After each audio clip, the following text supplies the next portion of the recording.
자칫 범여권의 균열을 불러올 수도 있는 이슈 있습니다. 바로 원내 교섭단체 완화 문제인데요. 이게 지금 민주당하고 조국혁신당 간의 쟁점거리로 급부상했습니다. 조국 대표가 지난 일요일이었죠. 공식적으로 당권을 다시 거머쥐자마자 이 민주당을 향해서 청구서를 꺼내든 반면에 민주당은 미온적인 반응을 보이고 있기 때문입니다. 네, 지난 4월이죠. 대선을 앞두고 민주당과 조국혁신당, 진보당 등 이 진보계열 4당은 연대를 하면서 원탁회의 공동선언문을 통해 교섭단체 요건 완화 등이 담긴 정치개혁에 합의했었습니다. 당시 선언문에 대선 직후라고 시점이 명시돼 있었지만 민주당은 이재명 정부 출범 반년이 지난 지금까지도 이 정치개혁 논의에 대해서는 사실상 침묵하고 있는 상황입니다. 당시 공동선언문은 이제 이재명 대표, 박찬대 원내대표 체제에서 만들어졌죠. 그런데 지금은 뭐 정청래 당대표, 김병기 원내대표 체제로 바뀐 상황이죠.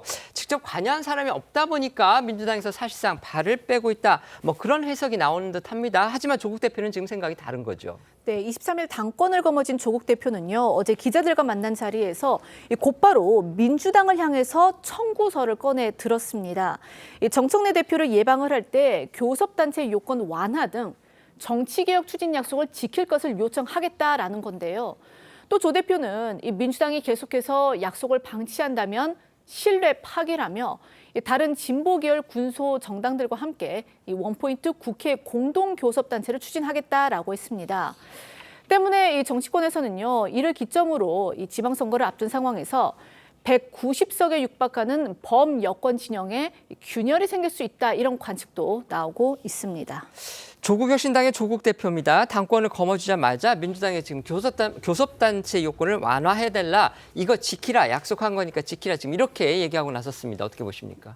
대선 전 합의 사항이고요. 민주당에서도 교섭단체 요건 완화는 일관되게 밝혀온 입장입니다. 다만 이제 이래는 순서가 있는 것이죠. 대선 직후라고 했다고 해서 곧바로 시행되지 않았으니까 늦었다 이렇게 평가할 일은 아닌 것이, 조국 대표께서 복권대에서 정치권에 복귀한 지가 얼마 안 됐고 그 이후에 또 그 조국혁신당 내부 문제로 해서 다시 이제 대표 선출 과정을 거쳤습니다. 이제 논의를 시작하면 됩니다. 이 교섭단체 요건 완화도 사당이 합의한 정치개혁안의 여러 가지 내용들 중에 중요한 내용이긴 합니다만 그 중에 하나이기 때문에 이번에 이제 당 대표로 되셨으니 같이 만나셔서 하나하나 논의해가면서 추진하면 될 일이니까 마치 청구서 드밀듯이 당장 내놔라 이렇게 할 일은 아닌 것 같습니다. 네.